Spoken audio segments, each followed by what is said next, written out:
বাংলাদেশের পররাষ্ট্র মন্ত্রণালয়ের একটা প্রতিবাদ এবং টাইমলি পদক্ষেপ, যথাযথ পদক্ষেপ আলোচিত হচ্ছে, প্রশংসিত হচ্ছে। যদি হাসিনা ক্ষমতায় থাকতো অথবা হাসিনা যখন ক্ষমতায় ছিল তখন পররাষ্ট্র মন্ত্রণালয়ের ভাষা কেমন ছিল, আর গণঅভ্যুত্থানের পর এই জনগণের সরকার ডক্টর ইউনূসের সরকারের ভাষা কেমন, কতটা পার্থক্য হয়েছে। আমার কাছে মনে হচ্ছে সত্যি বাংলাদেশ এখন অনন্য উচ্চতায়।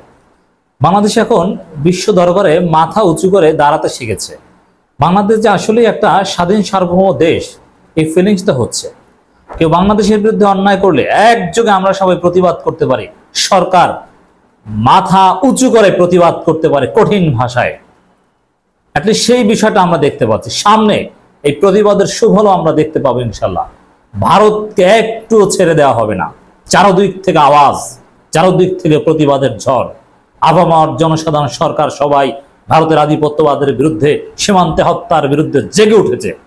আপনি দেখবেন অতি শীঘ্রই ভারত সীমান্ত হত্যা শূন্যে নামিয়ে আনতে বাধ্য হবে এই সরকারের দৃঢ়তার কারণে ইনশাল্লাহ। এবং ভারতকে সীমান্ত হত্যা শূন্যে নামিয়ে আনতে বাধ্য করার জন্য যা করা দরকার এই সরকার করছে, জনগণ করতে পারছে। অথচ হাসিনা আমলে আমরা এটা কল্পনাও করতে পারতাম না, আমরা কথা বলতে পারতাম না। অনেক হিসাব নিকাশ করে কথা বলতে হতো, টার্গেট করে করে যারা ভারতের বিরুদ্ধে বা আধিপত্যবাদের বিরুদ্ধে বেশি সোচ্চার ছিল তাদেরকে ধরে ধরে আয়না ঘরে রাখা হয়েছে। কিন্তু এখন মানুষের মনের মধ্যে আয়না ঘরে ভয় নেই, এখন মন খুলে মাথা উঁচু করে প্রতিবাদ করছে। দর্শক, আপনারা জানেন বাংলাদেশের সীমান্তে আবারও ভারত হত্যাকাণ্ড ঘটিয়েছে এবং এই হত্যাকাণ্ডটার তাৎপর্য ব্যতিক্রমী।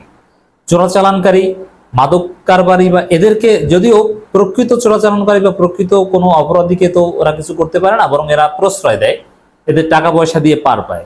জাস্ট সামান্য অপরাধী, সহযোগী, গরু চোর অথবা গরু চোরা কারবারিতে শ্রমিক হিসেবে কাজ করছে এমন লোকজনকে সাধারণত ভালো টার্গেট করে, তাদেরকে হত্যা করে। প্রকৃত অপরাধীরা টাকা পয়সা দিয়ে পার পায়। এটা হচ্ছে ভারতের এই অবৈধ কাজ। কিন্তু এবার এই স্বর্ণা দাস নামের যে শিশুকে হত্যা করে, শিশু হত্যা, সীমান্তে ভারত শিশু হত্যা করেছে, নারী শিশু, এদেরকে টার্গেট করছে, এদেরকে ছাড় দিচ্ছে না। কতটা অমানবিক, কতটা বর্বর এই ভারত, আপনি চিন্তা করেছেন? সারা দেশবাসীদের বিরুদ্ধে ফুঁসে উঠতে হবে, ভারতকে উচিত শিক্ষা দিতে হবে। চীন শিক্ষা দিবে, পাকিস্তান শিক্ষা দিবে, আমরাও শিক্ষা দিব। ভারতকে আর কোনো ছাড় নেই। ভারতকে ন্যায্যতার ভিত্তিতে সম্পর্ক উন্নয়ন করতে হবে।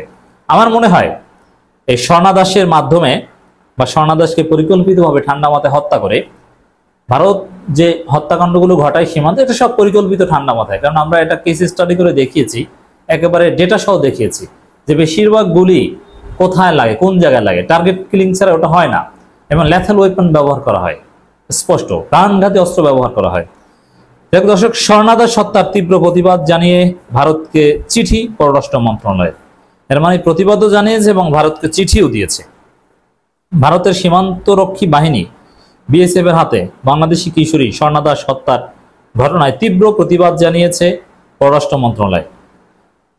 ঢাকায় ভারতীয় হাইকমিশনের পাঠানো প্রতিবাদ পত্রে পররাষ্ট্র মন্ত্রণালয় এ ধরনের নির্মম হত্যাকাণ্ডের তীব্র প্রতিবাদ ও নিন্দা জানিয়েছে এবং এসব ধরনের গভীর উদ্বেগ প্রকাশ করেছে। অথচ এরকম কোনো উদ্বেগ, এরকম কোনো প্রতিবাদ হাসিনা আমলে জানানো সম্ভব হয়নি, বরং চুপ করে দেখতো, তেমন কিছুই বলতে পারতো না। কারণ স্বামী সন্তানকে হয়তো বা একটু শাসন করেছে, দুনিয়া থেকে পাঠিয়ে দিয়েছে, শেখ মুজিবের কাছে পাঠিয়ে দিয়েছে, কি আর বলবে।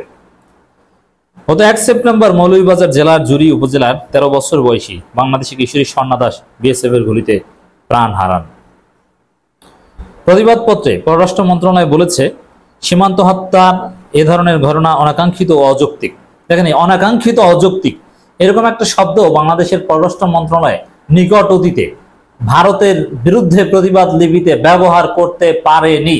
আওয়ামী লীগের পক্ষে অসম্ভব ছিল অনাকাঙ্ক্ষিত এবং অযৌক্তিক শব্দটা ব্যবহার করার, কিন্তু এই সরকার কিন্তু সেটা পারছে এবং আমরাও প্রতিবাদ করতে পারছি। এ ধরনের পদক্ষেপ সীমান্ত কর্তৃপক্ষের জন্য যৌথ ভারত বাংলাদেশ নির্দেশিকা 1975-এর বিধান লঙ্ঘন করে। এরকম আইন বা অতীতের কোনো প্যাক্ট বা ট্রিটি বা এগ্রিমেন্ট স্মরণ করিয়ে দিতে পেরেছে নিকট অতীতে কবে বাংলাদেশ একটু স্মরণ করে দেখেন, that was absolutely impossible for Awami League regime.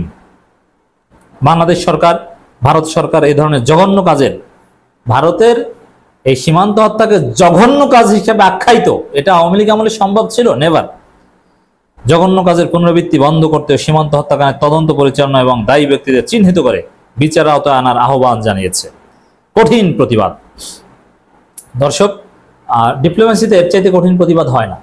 এবং বাংলার জনগণ যেভাবে ফুঁসে উঠছে, বিশেষ করে শিক্ষার্থী সমাজ, যদিও দুঃখজনকভাবেও আমি এটা পাইনি, আমি খুঁজেছি, বিএনপি জামাতের সব প্রেস রিলিজগুলো আমার কাছে পাঠানো হয়, কিন্তু এই ঘটনার প্রতিবাদ করে বিএনপি এবং জামাত ইসলামী কি বলেছে অফিসিয়ালি, এরকম কোনো তথ্য আমি পাইনি। এটা প্রশ্ন ছড়ে দিলাম, বিএনপি জামাতের ভূমিকা কি এই স্বর্ণদাস হত্যাকাণ্ডের বিরুদ্ধে?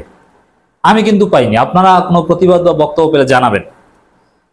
দর্শক, কিন্তু সাধারণ শিক্ষার্থীরা, সাধারণ জনগণ, বিএনপি পন্থী, জামাত পন্থী, শিবির পন্থী লোকজন কিন্তু ব্যাপকভাবে প্রতিবাদ করছে, মানে জনগণের প্রতিবাদ চলছে।